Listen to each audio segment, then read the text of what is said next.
Preposition একটি গুরুত্বপূর্ণ part of speech, এটা আমরা জানি, সেটা ইংলিশ রাইটিংয়ের ক্ষেত্রে হোক বা স্পিকিংয়ের ক্ষেত্রে হোক। তাই সে সম্পর্কে একটি প্র্যাকটিক্যাল ধারণার জন্য আজকের video. Okay, we know that preposition is a part of speech, that is part of a sentence. So what is preposition? Preposition is a word which is placed before a noun or a noun equivalent to show its relation to some other words in the sentence. তো preposition noun বা নাউনের মতনই কোনো ওয়ার্ডের আগে বসে সেন্টেন্সের অন্যান্য ওয়ার্ডের সঙ্গে তার সম্পর্কটা বোঝায়। এখানে প্রিপোজিশন সম্পর্কে আমরা সাধারণ ধারণা করব। দেখা যাচ্ছে my friend has come from Bombay. Bombay সে আয়া মেরা দোস্ত, এইটারই বাংলাটা এখানে আছে। আমার বন্ধু বোম্বে থেকে এসেছে। ডিস্কো ড্যান্সার ফিল্মে বিখ্যাত dialogue, my friend has come from Bombay. এখানে ফ্রম কথাটা ইউজ হয়েছে বোম্বে যেখান থেকে এসেছে সেটার সঙ্গে কি এসেছে, মাই ফ্রেন্ড, আর কাম এটা সম্পর্ক বুঝিয়েছে। এরপরে ফ্রম মানে হইতে বা থেকে, এটা তো আমরা বুঝতে পারলাম। The police stops him from entering the park. পার্কে ঢুকতে পুলিশ তাকে বাধা দিল। Where did you come from, তুমি কোথা থেকে এলে। The road has gone from Bombay to Goa. Bombay থেকে গোয়া পর্যন্ত রাস্তাটা গেছে। আচ্ছা, তারপরে ফর, ফর মানে জন্য আমরা জানি। I have come here for you, আমি তোমার জন্য এখানে এসেছি। Mother always care for her child, মা সবসময় তার বাচ্চার যত্ন নেন।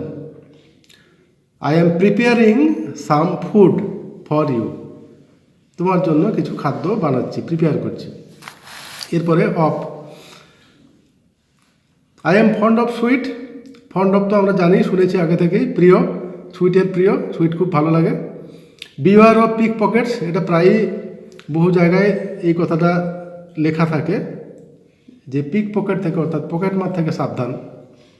Beware of pick pockets. He is unaware of his drawbacks. Drawback মানে দুর্বলতা, দুর্বলতা সম্পর্কে সে আনঅ্যাওয়ার অর্থাৎ সচেতন নয়। He is unaware of his drawbacks. এরপরে to, God is good and kind to all. এটা তো আমরা বহুবার শুনেছি কথাটা। তারপরে go to your home immediately, imperative sentence বলা হচ্ছে গো টু ইয়োর হোম, তোমার ঘরে যাও।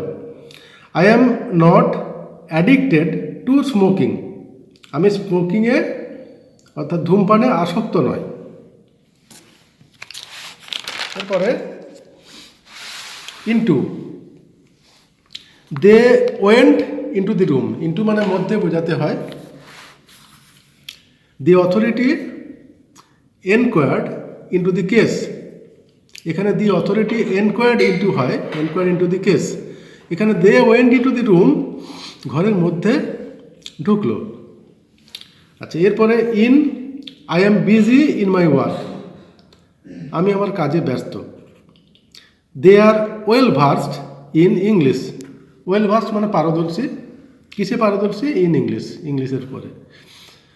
We have to B polite in manners, আমরা আমাদের আচরণে, আমাদের পোলাইট হওয়া উচিত। কিসে পোলাইট হওয়া উচিত, আচরণে, ইন ম্যানার্স, এখানে ইনের ব্যবহার হয়েছে।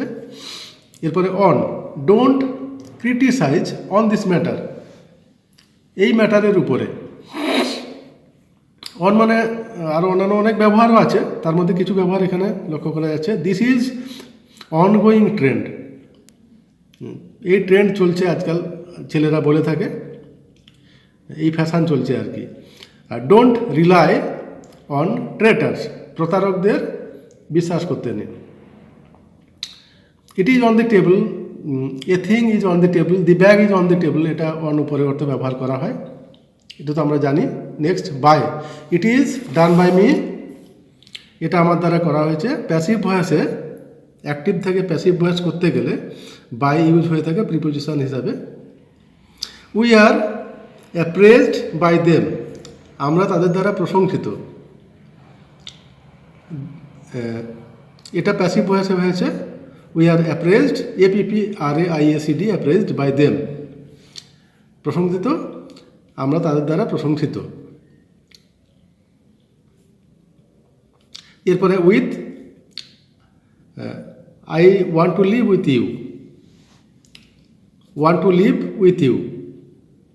তারপরে he is gifted with a talent of singing, অনেকের গান গাওয়ার প্রতিভা থাকে, সেই প্রতিভা নিয়ে সে জন্মেছে। হি ইজ গিফটেড মানে সে জন্মেছেই তাই নিয়ে আর কি, ঈশ্বর গিফট করেছেন। গো উইথ মি মানে আমার সঙ্গে চলো, ইম্পারেটিভ সেন্টেন্স। এখানে I want to live with you, আমি তোমার সঙ্গে বাস করতে চাই, live with you. Next, against, I am not going against her, আমি তার বিরুদ্ধে যাচ্ছি না। Don't go against the wind, বাতাসের বিরুদ্ধে যেও না। এরপরে about, I know everything about him, মানে তার সম্বন্ধে। এগেনস্ট মানে যেমন বিরুদ্ধে, তেমনি অ্যাবাউট মানে সম্বন্ধে, আমি তার সম্বন্ধে সব কিছু জানি। She is about to go, সে যাচ্ছে আর কি, জাস্ট যাচ্ছে, মানে এই যাচ্ছে এই অর্থে অ্যাবাউট টু গো হয়।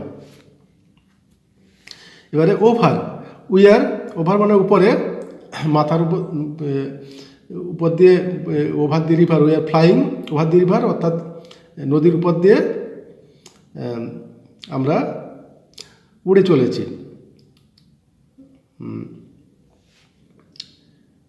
আমাদের মাথার উপর দিয়ে কিছু উড়ে যাচ্ছে, এটা বোঝাতেও এই ওভার ইউজ হয়। An helicopter is flying over our head. তারপরে হি স্ক্যাটার্ড মানে সে ছড়িয়ে দিল, সাম স্টোন, কিছু পাথর, ওভার দি রোড, রাস্তার উপরে কিছু পাথর সে ছড়িয়ে দিল। তাহলে এখানে ওভার দি রোডও হয়ে থাকে। প্রিপোজিশনের ইন্ট্রোডাকশান আজকে এই পর্যন্ত। পরবর্তী ভিডিওগুলোতে এ সম্পর্কে বিস্তারিত আলোচনা করা যাবে। Thank you.